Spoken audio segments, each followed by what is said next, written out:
So I should be talking? Yeah. All right. Hello, Well, Ken. hello. Hi, Garrett. My name is Kenneth Glover, and welcome to Salem. This here is Essex Street, and I'm going to give you a little show about Salem. Over 10 years ago, I was asked to write a tour for someone, and I gave that tour, and it was a haunted tour. And I had a lot of fun, but I really wanted an historical tour.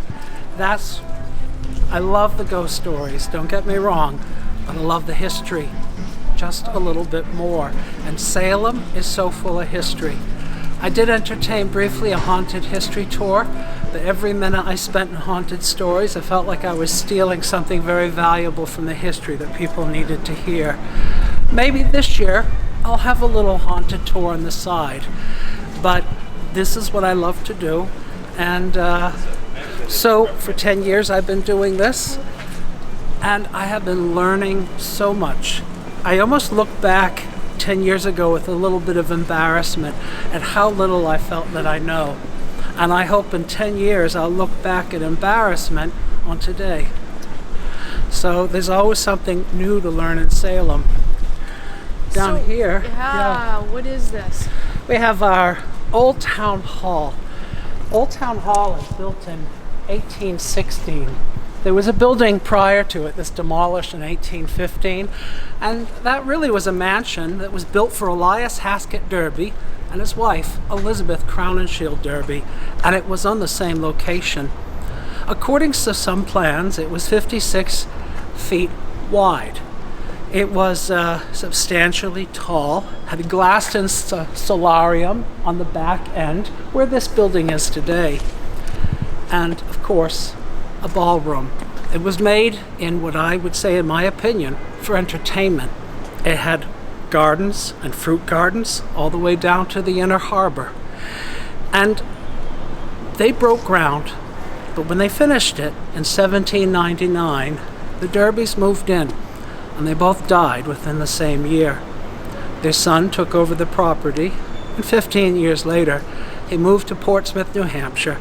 He had the building torn down, and he gave this land to Salem on one condition, that they built a 2-story brick edifice, the ground floor and the basement for a market house or food vending. And this truly has been the marketplace since the 1600s. And the upper floor, of course, for town hall business. This building was nearly destroyed in the 1960s to make way for 35 parking spots. But a local woman and a woman from New York intervened, and they changed the conversation here in Salem. We were going to be office high-rises and a highway driven through. No, not exactly. They saved this building with their larger work, and today it is an iconic location that everyone in October who comes here in October only cares about one thing. Is this where they filmed some scenes of Hocus Pocus? There's a lot more to it than that. But that certainly is a fun thing. The one scene filmed, a young actor playing Max runs up a staircase just to the left of that door there, and that's the only scene filmed within that building, as he supposedly is running up to warn his parents that witches are going to suck the life out of the children of Salem. Moments later, the actor is on a set in Los Angeles. That's the magic of movie making. Anyway, Salem.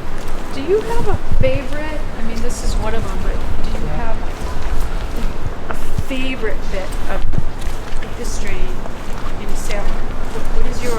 I really like the story of the Marquis de Lafayette's visit to Salem in 1824, and we're coming up on an anniversary of that. It was August 31st, 1824, and the Marquis de Lafayette returned to the United States on his farewell tour. People in Salem were excited to see him, as they were across the country. They decked themselves out in silk ribbons and sashes, with his image emblazoned in black ink with the word farewell tour scrawled across it. They wore baby booties with his image, leather gloves, etc.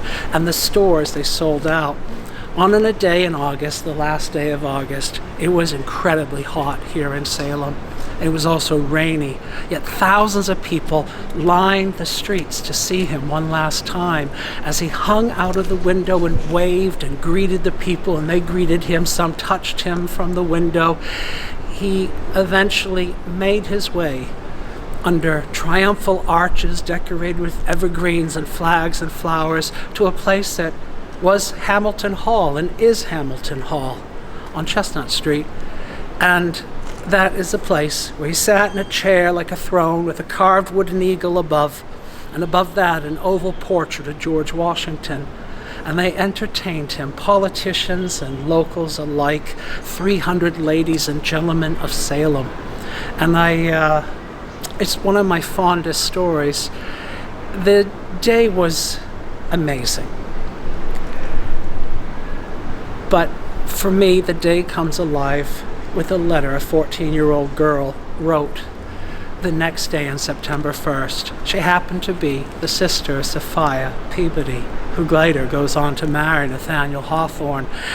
And she says, Elizabeth was her name, I heard the music coming, and I saw the carriage, it seemed but a flash, and I saw the Marquis's face glowing with delight, his arms stretched out of the window, and I felt precisely as if I was dipped in liquid fire.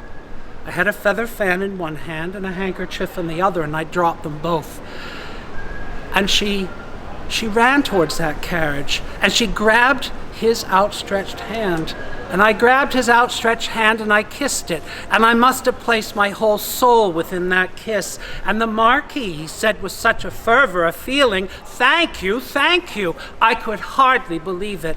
And taking my hand into his, he kissed it, and I can still feel his lips quiver upon my hand, even now.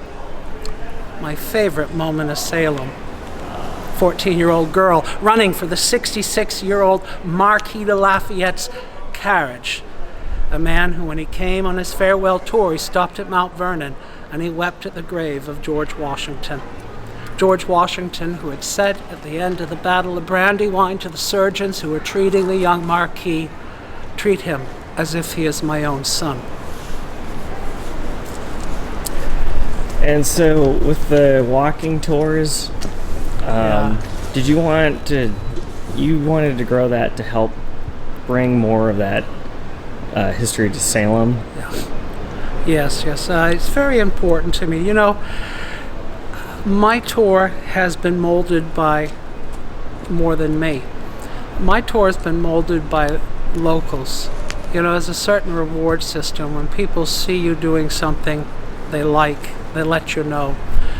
And it's awfully good to do more of what people are looking for. I don't use amplification on my tour. And you may think, if you were on my tour, I might not hear him. Well, it's not the case. I'm using my inside voice right now because there's only just a few of us. But when there's more people, without yelling, without screeching, I have a bigger voice. And so that's something I learned from the locals.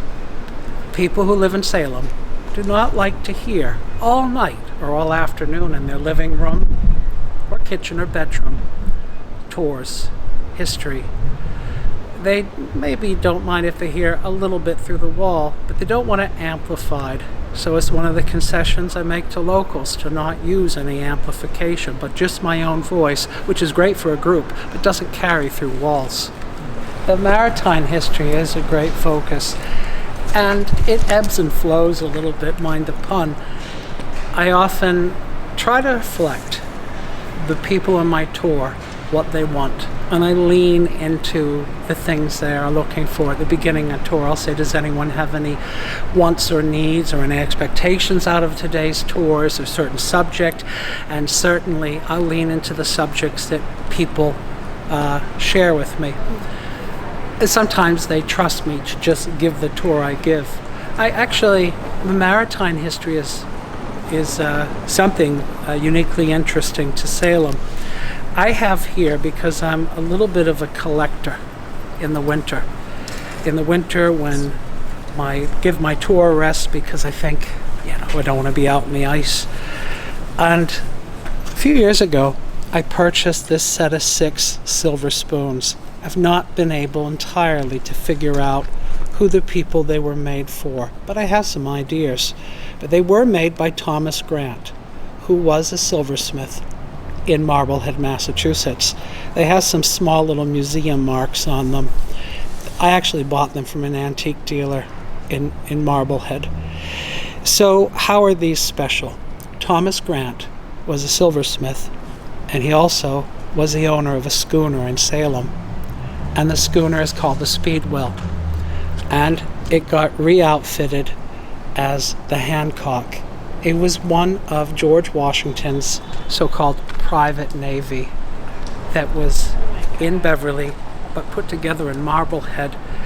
And I don't bring these spoons out a lot on my tour, but sometimes if I feel that it will advance the tour.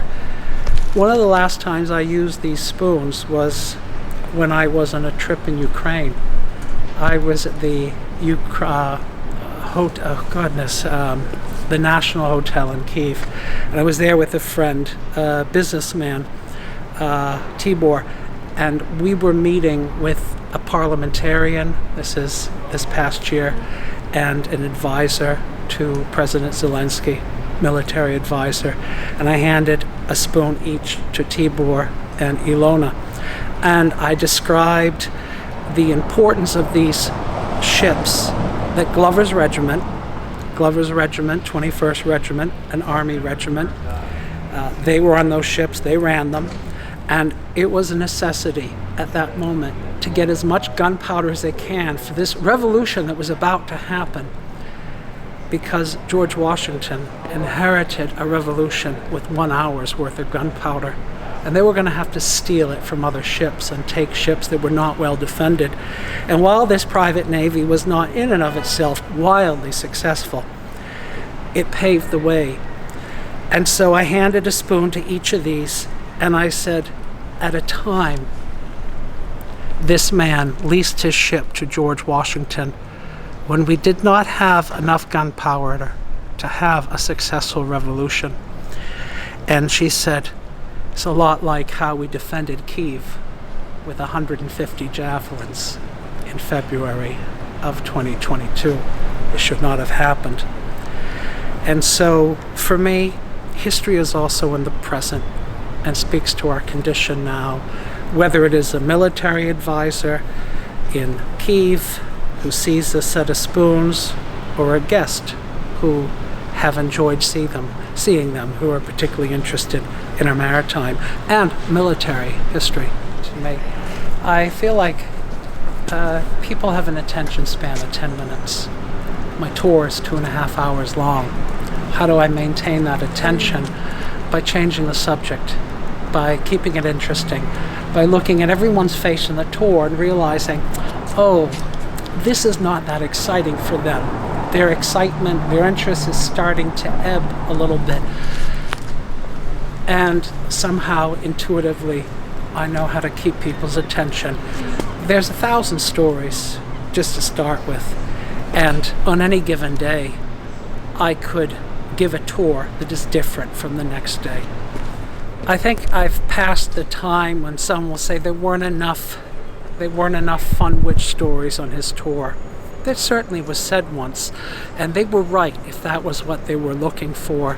I don't have any fun witch stories on my tour, because the reality is none of them were fun then, and they're not going to be fun now.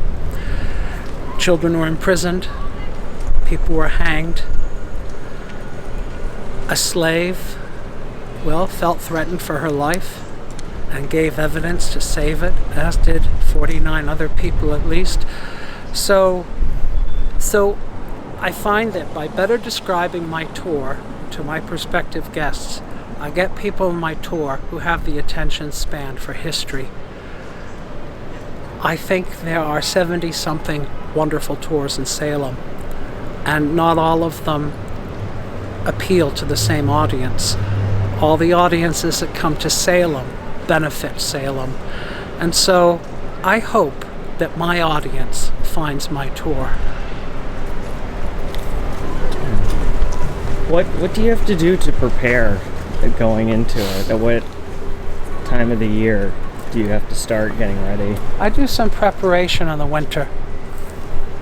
And as I go along, you wouldn't see it, but at home I have in every room bookcases with books. Some are aspirational, others I've read. I tend not to read books from front cover to back cover, but I use them as reference. And so I only read what I'm interested to read. Often it has happened since I've begun giving a tour, since I had the opportunity to have one here, someone will ask me a question and I won't know the answer, and I'm not ashamed. When I don't know the answer, I will tell my guests ahead of time. If I do not know the answer, I won't make it up. But I will get back to you if you are invested in the answer. And so, having been given a question of how exactly did they make glass windows in the 17th century, what are they called, etc., I didn't have that answer for that man who was my guest who worked in a nuclear power plant, but I had a book at home, printed in England in the 1920s on American and English glass making, and I thought there might be a section in there, so I said, I'll get back to you. I went home, and indeed there was a section on flint glass making, and it was very detailed. It could have been detailed for a chemist. I got back to him, I got an answer, and now I have a good idea how glass windows were made in the 17th century and how very valuable they were. So that's not a question that's going to come up all the time, but it makes me feel a little bit smart when someone asks me the question and I can give the answer. If you want to know the answer, you better come on my tour. You come to know the locals and then the temporary locals. I like to call them temporary locals. Our visitors who come year after year on a regular basis, and they breeze into town and they become part of my local life, and I just adore some of them. And after 2 or 3 visits, I have a good fix on who they are, and at that point I might be lucky if they call me a friend. And then there's the locals who've been here for many years, who will share all sorts of information and are interested to hear the stories. And perhaps something I enjoy to hear is when someone will say, I enjoy listening to what you have to say. The best thing that ever happened was someone invited me into their home to share more history of their home on Chestnut Street. That was a privilege. They said to me, I'd like to talk to you about, wait a minute. They said, who do you work for? And I said, I work for me. I work for myself. He says, oh, in that case, come by later this afternoon. I sat in his living room, and a beautiful home that had once hosted President Andrew Jackson for a party. And he shared some more of the history of the home. That's invaluable to be suddenly an inside-the-door friend. And I'm not pretending to be very close to everyone, but if someone wishes to help me by sharing their knowledge, the homeowner, you can't replace the homeowner. They often know so much about their home. I'll say to people when they ask, how do you know so much? I'll say, you don't know what you don't know. But if someone tells you something you should know, now you have a point or a reference to look it up. So I don't think I could have done this tour without the locals who've been so generous with their information, even historians like Jim McAllister, who have readily shared information with me. And I've tried to do that as well with my competition. It was 2 years ago, one of my competition's employees asked me a question about who was buried in a particular graveyard. And it seemed natural to me. I'd received so much help myself. I veered my entire group off into the graveyard and showed this other tour guide the place where an individual was buried. And my guest thought it was pretty terrific that I would share information even with a competitor. The thing is that the history is everyone's. No one owns a history, and everyone who wants to know the real history of Salem is better off when we work together in Salem. I don't want to be ingracious. someone gave me the opportunity to be a tour guide, and I said, it kind of started really funny.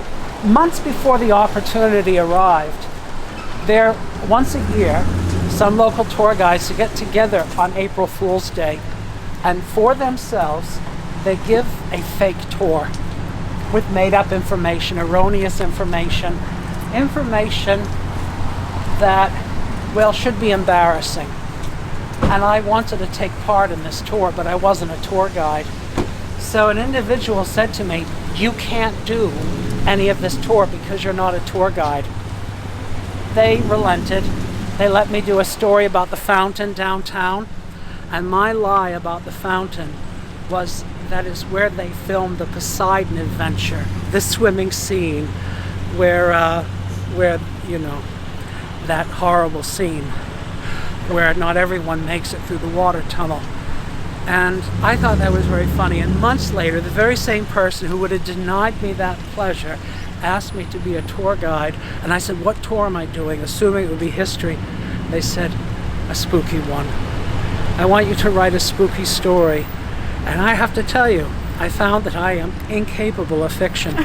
Completely incapable. It would have been a wreck, except for one thing. I think I have a little bit of an interesting life. I had friends some years back who were witches, and I got included in a book called Not in Kansas Anymore. And I have this, well, I don't know if it's silly, but a little Grim Reaper puppet for a week to Vermont to sort of think things out without having any good stories. And it suddenly occurred to me, I don't need to make up anything at all. All I needed to do was gossip a little bit and tell a few true stories and a few little adventures. And yes, I do know a few ghost stories because I lived them. I did that tour and it was wildly successful. And it really whet my appetite for more of this. But I got tired eventually after a couple of years of being out so late at night so often.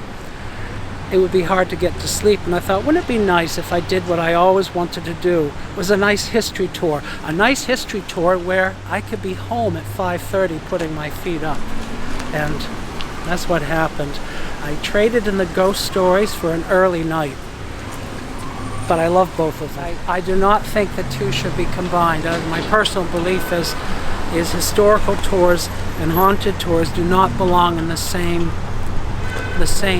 venue for me, because I've been very fortunate to get people who are very seriously affectionate, interested in history, and if I venture into one ghost story, I can have a mutiny. It can be very disappointing for people, and vice versa. And so the two I like to keep separate.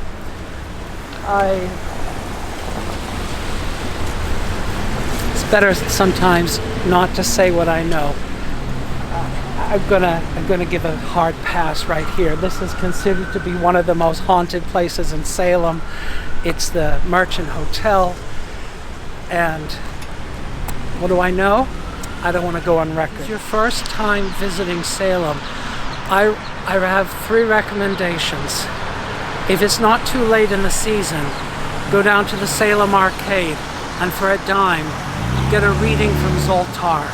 It's one of the best readings in town because he's not biased. I found every time I've had a 10-cent reading where I pick up the phone, it's spot on. I have a friend who's a psychic and a witch who always gets her readings from Zoltar, the Salem Arcade. They also have the Calypso monkeys that play Calypso music. And they're little fuzzy things from the 1940s, and they're just delightful. And I think that's 50 cents or a quarter. Now, the next thing you want to do is Ye Olde Pepper Candy Company and get yourself a little collection of candy, because you certainly want to overeat when you're in Salem. And the third thing you definitely want to do is walk into a few places. So go to the House of the Seven Gables on Turner Street. Check that out. Walk up the staircase. And then Monday through Friday in the morning, if they're able to, people can visit Hamilton Hall. They become much more open to the public, and you can see the beautiful ballroom upstairs. Now, if they have a wedding or something, they can't be open to the public, but if you happen to be here and it's before noon, pop down to Hamilton Hall and see if you can take a little walkabout. It's one of the little hidden gems. Still very magical, Zoltar, but he's going to be for the people who don't want to walk down to the Salem Willows. And there's plenty of people who don't want to walk down to the Salem Willows. But you also might want to get yourself a hat at Emporio 32. I didn't get my hat from Emporio 32. My hat is from Goen Brothers in Indiana. It's a plain dressing hat. Favorite among the Mennonites, but it keeps the sun out of my eyes, and it works for me, who's a slightly plain dressing Quaker. That's another story. Welcome to Chestnut Street. This here is a double house built for Deacon John Stone, who was a distiller of spirits and a gentleman. And one side of this double house was built for his daughter, Lucy. I probably should or should not say that, but animals are beloved in Salem. Cats, dogs. And there's a 8-year-old golden retriever named Lucy, who's the namesake of Lucy Stone. And Lucy here is the only natural blonde who lives on Chestnut Street. So the McIntyre, it's Broad Street. It's parts of Essex Street. Of course, I forgot Chestnut Street in the middle, and then Federal Street. And there are historic rules in the McIntyre district. No satellite dishes. If anything is going to be done on the outside of a house, it has to go through the Historic Commission. There's some great examples of that on this street. There's a Greek Revival home further up the street, and the owners of the home a few years ago did extensive work on the outside, and when they were done, it looked exactly the same as it did when they began, only fresher. And then they took more time for their fence, and they were not able to put a post in initially because there was no evidence there had been a post there before, until they found a photograph from the early 20th century with the post, and the Historic Commission allowed them to have the additional post. So they're really careful. I'm going to tell you, the people who live here on this street and in the McIntyre district at large, they know what they're getting into when they come buy a property, live in it. They know that they're stewards of these homes here in Salem.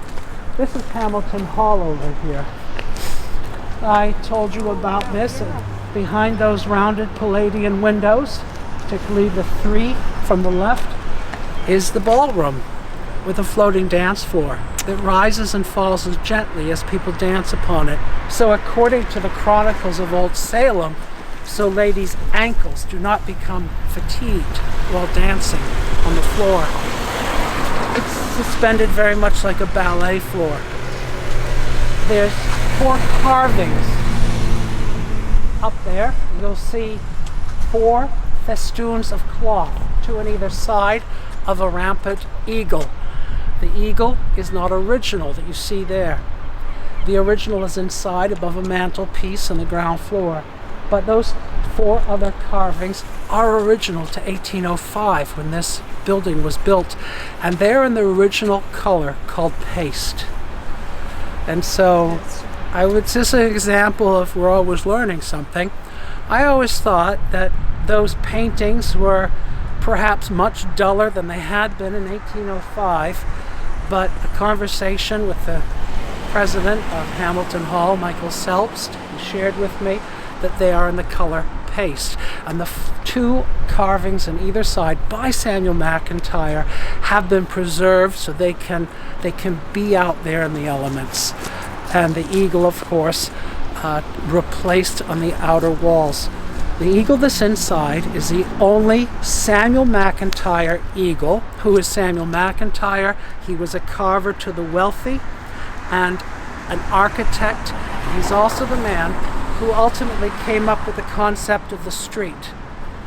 And so this is maybe why we call it the McIntyre District. He has put his footprint here, and he's left behind a significant amount. It wouldn't be until after his death that he became really quite renowned for his body of work.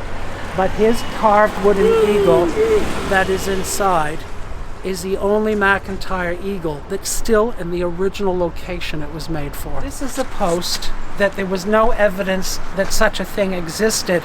There was a small metal bar that held the fence, and what with some photographic evidence that the homeowner provided, they were able to convince the Historic Commission that they could have this post here, which of course it looks good there, like it belongs there, because it did. They just needed the evidence, and they found it.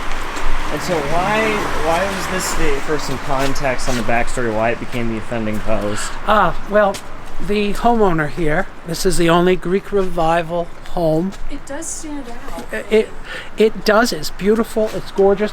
And I'll tell you, before they did the work, it looked gorgeous, but it needed some work on the fascia boards and some of the details.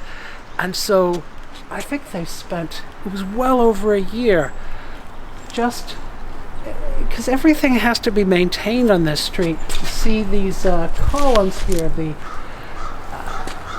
you can't just go to Home Depot and patch something else in. And so this work is meticulously done, and the house was gorgeous and repainted and new wood underneath. And then suddenly there was this rickety fence out front that had seen much better days. And I would say to my guests, look at all the beautiful work they did in the house, but please forgive the fence, because that was a lot to do. They're getting to the fence. And they would pull up some, now the fence looked like this before, minus that post. And they wanted to add a post to give it some symmetry, but they were not allowed to have it. And this is the backstory, because they're not allowed to add things that were not there before. But when the homeowner found a photograph, he was able to convince the Historic Commission through the evidence that a post did indeed belong there. I was very interested when they were repairing the fence, when they took up the old ones of these. These are sitting on, this should be obvious to anyone who builds, it wasn't to me, sitting on posts that are sunk into the ground, that they slip over like a sleeve. And it appears to be the way of doing it. Anyways, a fantastic job, and the fence looks just the way it did 100 years ago. James Bott was a saddler and chaise maker. Chaise I'll describe as like a sofa pulled on wheels by horses. And he had another house built behind this first, but they have set the date at 1800 for this house, and it was the home of Nathaniel Hawthorne in 1846 and 1847. A year later, he wrote the Scarlet Letter somewhere else in Salem. And a few years back, when they were doing work, they took out timbers from the basement where the main supports for the house that were this big around, with the bark still on them. But they had been damaged by insects, so sadly they had to go. That was what I heard from the owner. Sadly, they had to go, that little bit of character. But they fixed up this house. Perhaps it becomes like George Washington's axe eventually, where the handle is not original, and the axe head is not original, but it will still look like the original George Washington axe. A lot of this house is original, but where will we be in 200 years? If everything is right, the house will look exactly the same way it does now, even if it's made of a slightly different material. They've done a fine job in this restoration. I don't want to say the homeowner's name. I like to give her a little anonymity, with this being maybe more people seeing this. But the homeowner, lovely woman, she and her family and some tenants are here. And it was maybe a year or so ago. One day, the homeowner's daughter saddled up to me after her dog ran out of the yard, and it looked like they were about to bite one of the children on my tour. And the dog did not bite the child, but it looked very much like the child was going to be bitten. So the child retreated, the dog was brought into his yard, and I gave the dog a little biscuit. And I thought that might have been like a reward that I set up, I don't know. But I gave the dog a biscuit, and the owner's daughter, she said to me, "Are you doing a tour on Saturday?" I says, "Well, I don't know yet. I don't think I have anyone booked." "Well, we're having a birthday party for my mother." Oh, I'd love to come. Thank you for the invite." And it wasn't until moments later, she was just asking me to redirect my tour around Bott's Court and not go through during the birthday party, but I had already invited myself to the party. And when I realized it was a self-invite, I apologized. I went red, and I said, "I'm sorry, I realized you were not inviting me." She says, "No, I want you to come." It was too late. I was invited. So the Saturday arrived. I came to the party. The day before, I had sent a beautiful hibiscus potted plant, yellow. The woman had lived in Cuba, and I thought she'd enjoy that. And I sent it the day before. When I got to the party, the reception was beautiful. I was handed a drink and given some Cuban food. And the nicest, funniest thing happened. I said to one of the other guests, I says, "You know, I'm not really supposed to be at the party. I kind of accidentally invited myself." And the guest said, "We already heard."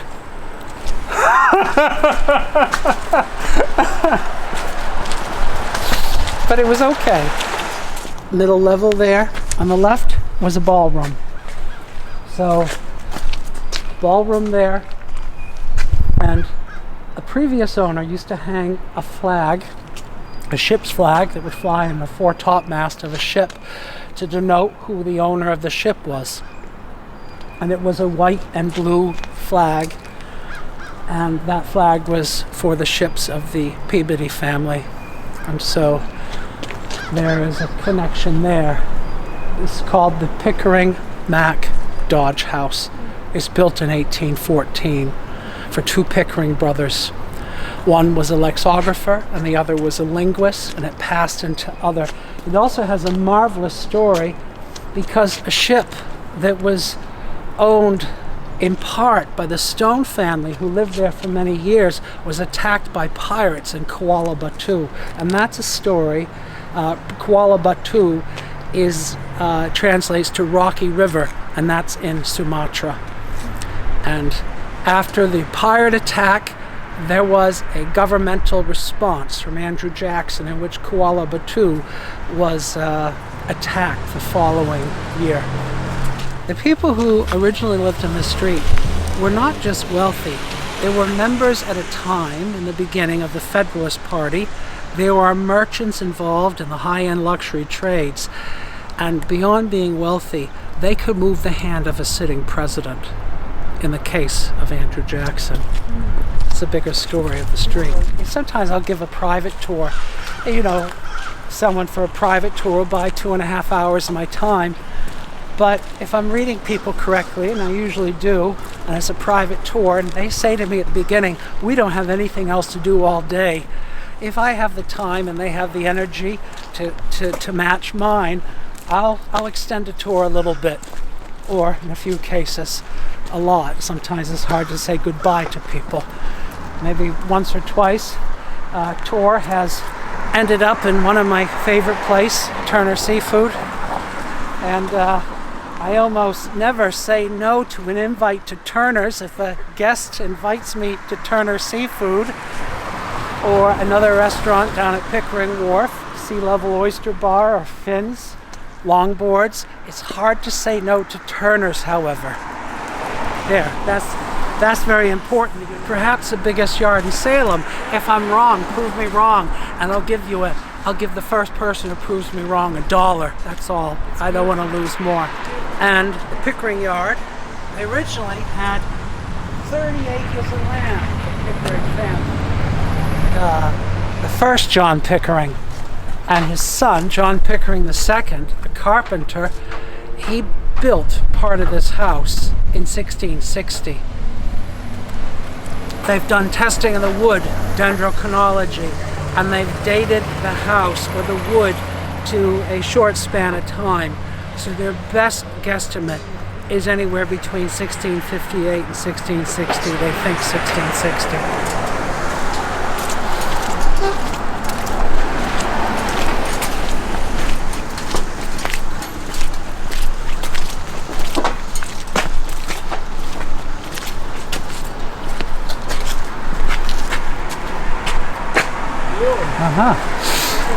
So, right here,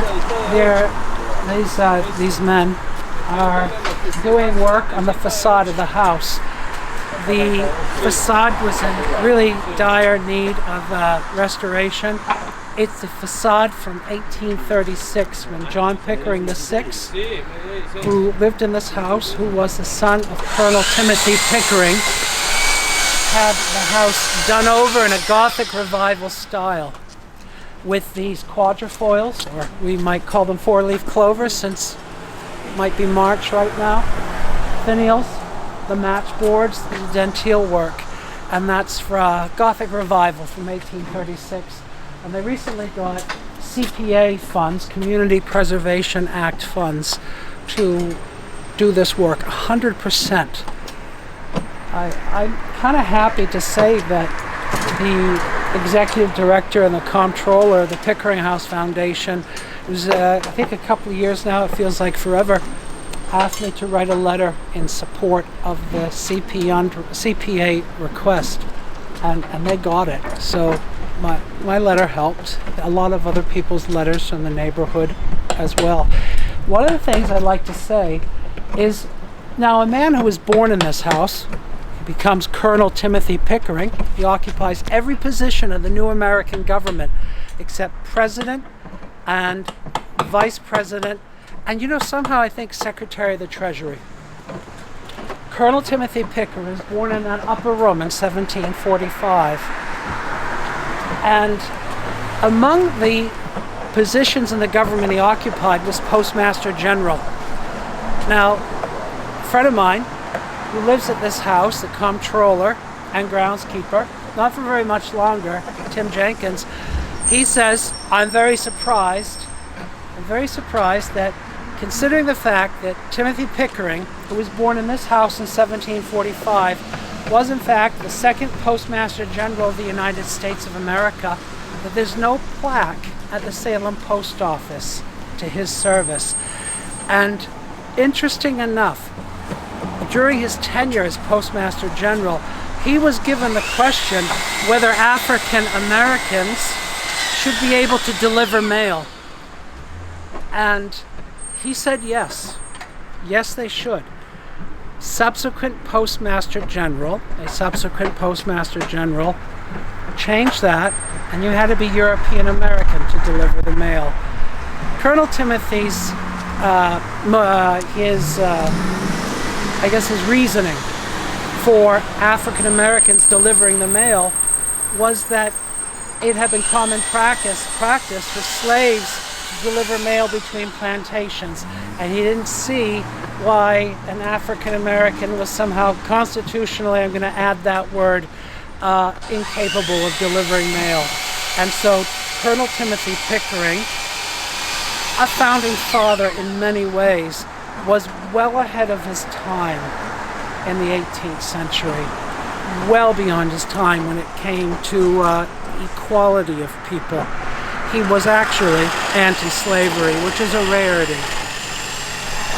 So maybe some of the reasons why they got the CPA funds. He's not a dead, stodgy white man. Welcome to Broad Street Cemetery. It's our second oldest colonial graveyard in Salem, and it's founded 1655. It's a little younger than Charter Street Graveyard, which is 1637. The older section, a colonial section up there, and down here is newer, 19th century. These here are tombs. In fact, there's 85 tombs in the graveyard altogether. And the tombs around this edge and the edge of the graveyard over there define this graveyard as a table cemetery. They're built largely of brick, the tombs. Whether or not all of them are sound, that's a point of debate. It's not completely known. There has been some subsidence in some of the tombs. So when I bring my walking tour in here, we avoid the tombs. We don't walk over the roofs of them. And right now we're not on top of a tomb roof. I don't want to suddenly disappear and then suddenly people see a hat on the ground and don't know where their tour guide went. One day I frightened my guests so badly about the chance of plunging through the earth that as I walked up the hill, my entire group followed me single file in my footsteps, afraid they were going to plunge through the ground, which is something that has sort of happened in another one of our cemeteries, Howard Street Cemetery.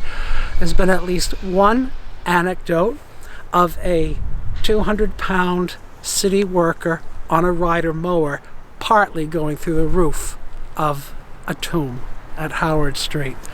So certainly a group of 25 people could do a little bit of damage, which is to say, if ever, and I do, bring some guests into the graveyard, I'm very clear, and people like that, not to touch any tombs, not to make any physical contact or sit on any man-made structures or lean against them.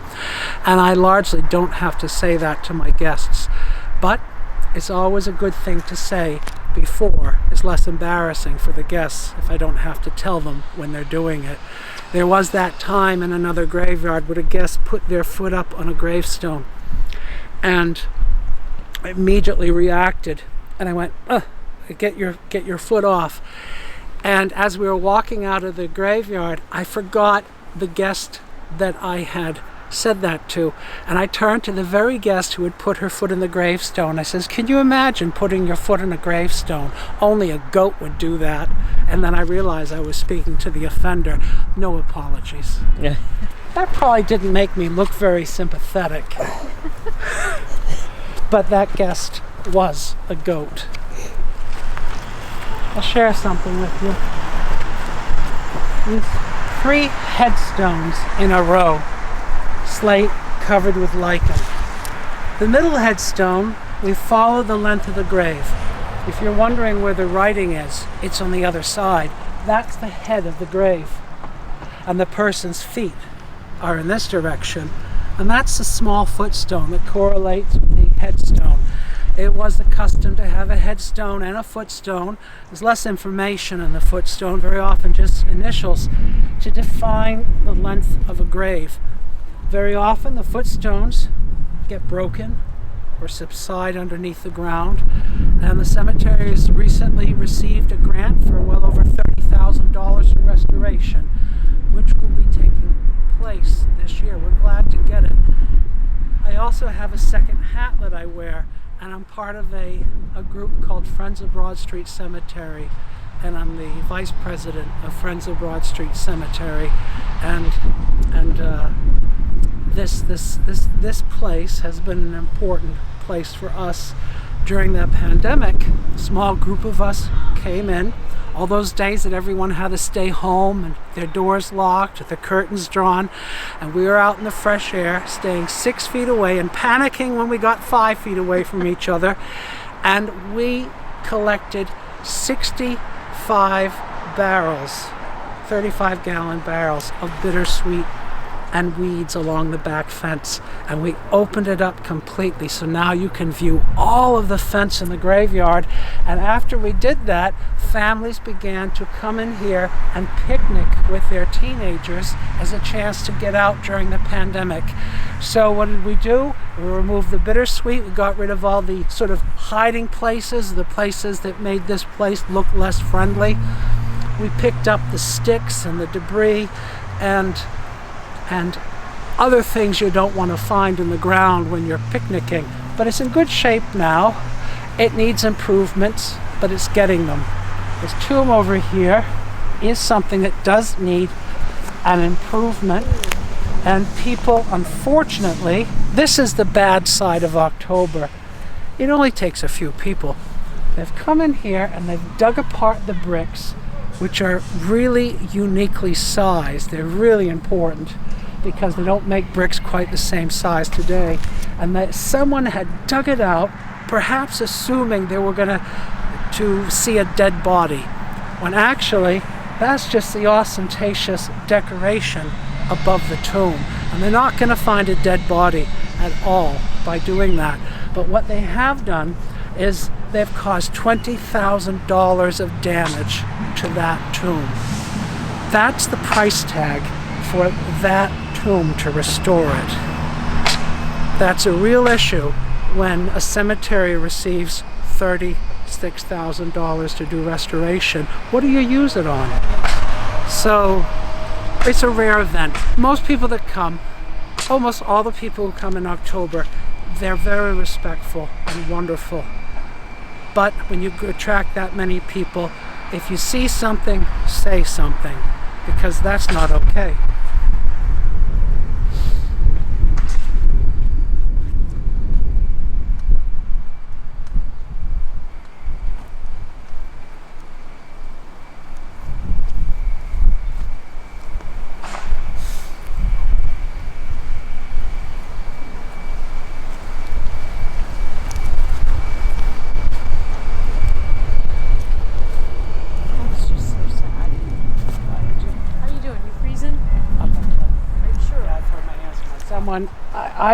I do believe that because there's loose bricks, someone took a brick, is my theory, and they knocked off an edge. I don't know if it was a souvenir hunter, but this gravestone here is probably post 1773. See, I'm actually standing on the roof of a tomb right now, and it's the Corwin family tomb. And we believe this would have been added much later when they wanted to mark the tomb. So it's probably not 1773, but post 1773.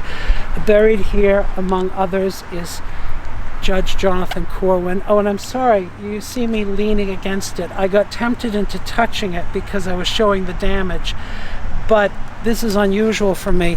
I don't actually like to make physical contact, but I found myself relaxed into that. So do as I say and not as I did this time. Don't touch. Buried here is also Sheriff George Corwin and Samuel Corwin, who was a person later in Salem at the time of the Revolution, who actually went to England for 10 years. And he has an interesting story. This being the family plot at this time, they were moved here from their other location that is now Norman Street. And he had a legitimate gripe with his wife, who he was estranged with, and he railed against the possibility of his wife being buried in the same tomb as his family. You know, he went on to say, and I'm really paraphrasing, on a tour I'll give the exact quote, but he went on to say that if on the day of judgment he should sit up and find that his wife is sitting next to him, that will not be a good day. He didn't want to see her now or in the afterlife. Our older, our earlier dates than the oldest gravestone that is known, which happens to be this one, 1693. Graveyard goes back to 1655. That there, and I believe there's a section here of a family. You'll have known a judge from the witch trials. Oh my goodness, you see, it's the end of the winter here, and I haven't been doing tours for a little while. I'm having a brain worm. Is it Cotton Matters? No, not Cotton Mather. Sewell, Samuel Sewell, Judge Samuel Sewell. Well, he had a brother, and that brother was Stephen Sewell, who was our clerk of courts during the witch trials. Oh, wow. And that clerk of courts happened to live in a house that today, if it was still standing, would be in the location of our GameStop and a little occult store, Hermetic Arts, and a place called Tomb on Essex Street. Yeah. So Stephen Sewell's home was there, and little Betty Paris lived in his home for a time. And that's also where the papers of the witch trials were kept, where they were not in use. Well, Stephen Sewell and his wife had 17 children, and some of them died in infancy. 3 of the 6 children who died, I believe it's 6, died very young, not in adulthood. 3 of them are buried here. That stone has been severed and broken. Used to be a little skull and wings on it. But the names on it are Stephen Sewell, 1684. Stephen Sewell, a year later. And then a little girl who, by the time I begin my tours right, her name will come to me. But it's the rust of taking a few months off in the winter. I'm going to say Jane, and come on my tour and I'll tell you if I got it right. But Stephen Sewell lost these children, and this clerk of courts wrote a beautiful epitaph for them. Lilies and roses in one day lose all their beauteous array. Grace that crowns saints eternally, prevents not death, prepares to die. Complete relief for men undone is well-conditioned resurrection. And that's the epitaph that is on that very stone that on some days, when it's not covered with lichen and a little bit of grit from the rain, is readable. I also enjoy another thing in the cemetery. I feel like I have the audience of my guests and don't have to have the audience of the street. I like to share music. And one of the things I like to share is a Puritan psalm song from the first book published in America. The first book published on an English printing press in America by the Cambridge Press in 1660. And although her name is not on the book, the credit does go to her. Her name was Elizabeth Glover, a woman who publishes. It goes to a Mr. Day, the credit, but that's not always the way it is in reality. Men get the credit, women do the work. Elizabeth Glover. And so here is a song from the Bay Psalms book printed by Elizabeth Glover, who was not given the credit. Psalm 137. And it's sung to a Dutch tune. I'll do the best I can. Blessed is everyone, blessed is everyone that doth Jehovah fear, that doth Jehovah fear, that walks his way along, that walks his way along. For thou shalt eat with cheer, thy hands' labours, blessed shalt thou be, it well with thee shall be therefore. Thy wife like fruitful vine shall be by thy house side, the children that be thine like olive plants abide about thy board. Behold, thus blessed the man doth rest that fears the Lord.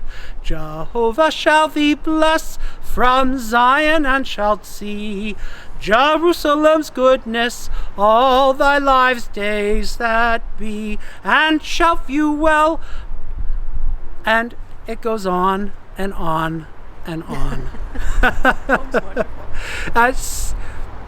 Yes, we'll leave it at that. Maybe told you that in some of her work in Salem, she found human remains not too many inches below the surface of the ground, yes, recognizable. Very, very shallow, yeah. And coffin wood, which looks like wood but spongy. You see there, it says door, and below it, although it's a little hard in today's light, is a hand just like this, pointing down to the door. Just in case anyone was wondering how exactly to get into the tomb.